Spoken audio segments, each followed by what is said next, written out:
Alright, so today I'm working on replacing this axle seal. There's a part number there. Oil seal kit, rear axle. I have my buddy William here to help me out. Hey William. Hey.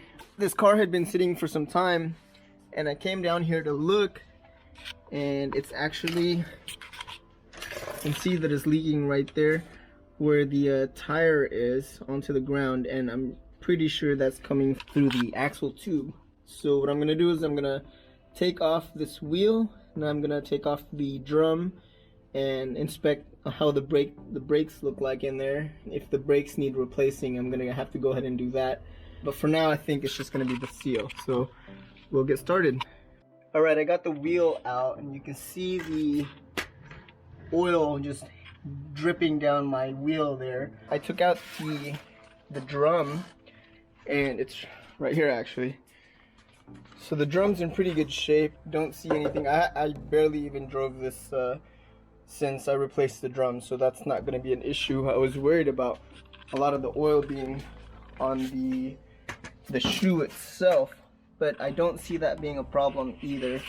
Everything looks to still be in pretty good shape, so I think the problem really just lies on the seal leaking down there. So I'm gonna have to completely remove the shoes and this what is this called, whatever, axle, oh, the hub, the wheel hub, right? Yeah. I don't know. Anyways, yeah, that has to come out after I remove this, so hopefully I can pull this out without any problems. I don't have my impact, so we're gonna have to improvise, so we'll see how that goes. Alright, so we got the axle nut removed from the axle. What we did is we put the wheel back onto the hub, put the wheel on the ground, and then we just put the 36mm socket here and just kind of broke torque that way. After that got taken out, we just pulled that out, and then now inspecting the inside, everything still looks great. You can see all my brand new hardware that replaced all this.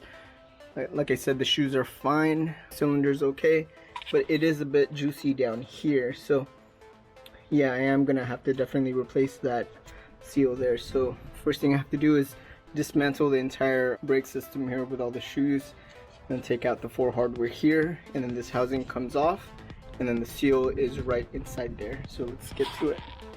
So I have the hardware removed from this housing here, and as I was about to pull it off, I started seeing a bunch of oil coming out again.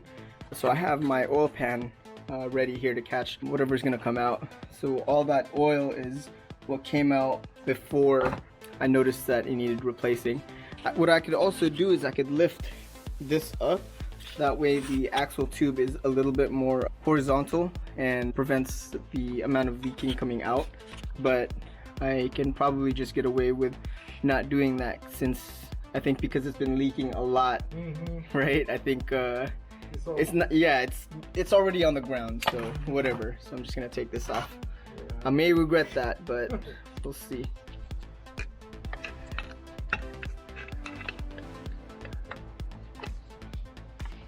There we go.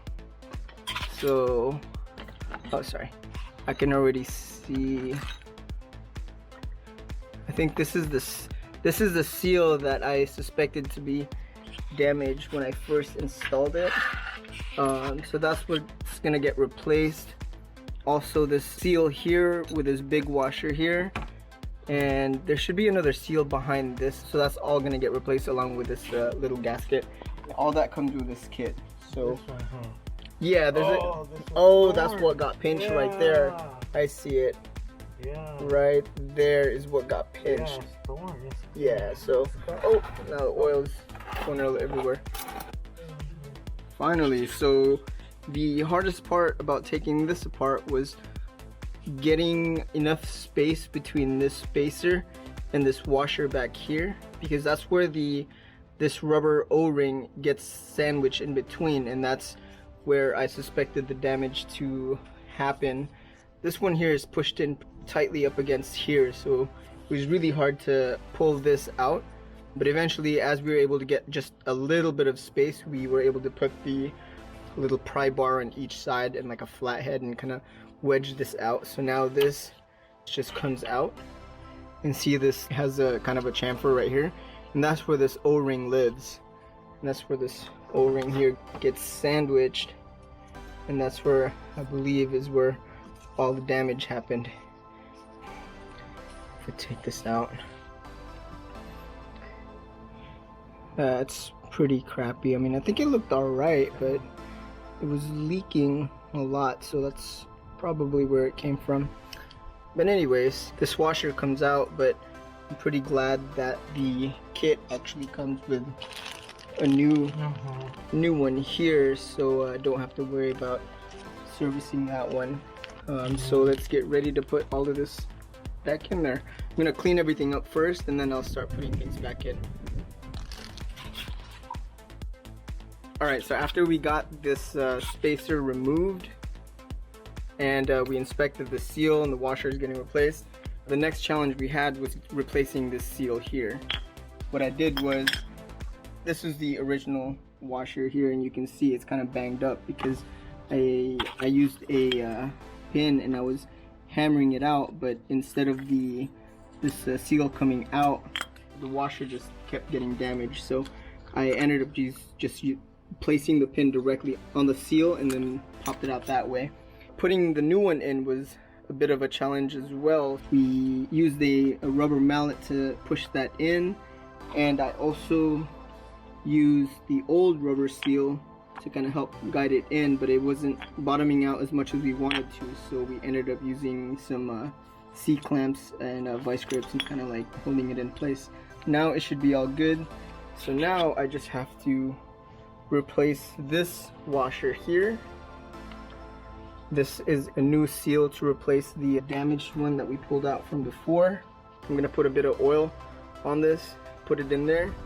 As I put this in, I have to make sure it's not like twisted or anything. It has to go straight, otherwise it's just gonna be the same problem again where it gets pinched. And then as I put this in, I have to make sure this little chamfer here, little chamfer here goes inside, so that's where the seal goes in. So once that's in, I'll be able to pop this guy back in, put all the brakes back in place, and we should be all good to go.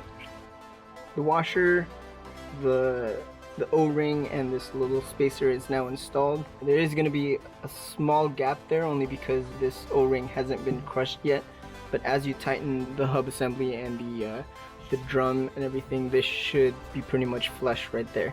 So before moving forward, I want to make sure this metal piece is inside the seal. I know as I was kind of hammering this in place, this metal ring actually flew out, so I had to go looking for it, but just have to make sure this is inside.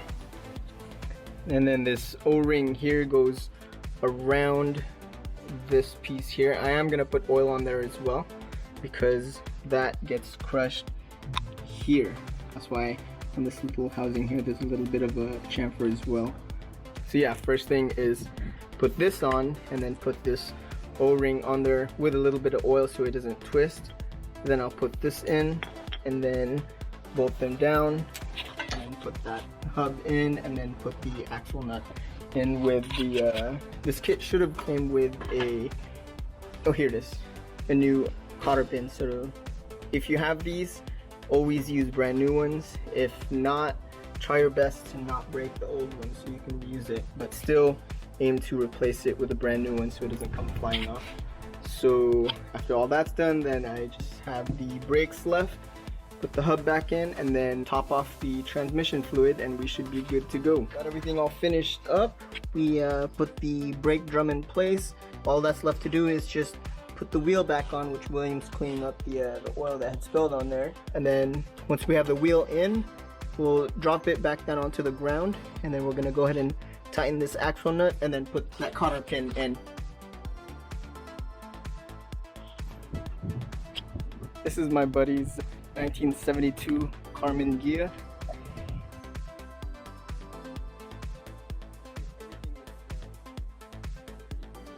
It did just rain, so it's gonna be kind of dirty, but this is his second Karmann Ghia.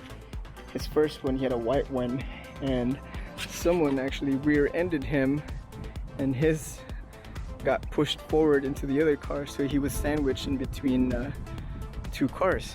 so he found this one and transferred all his parts over to this one and just sold the first one for parts. It was pretty much a total loss.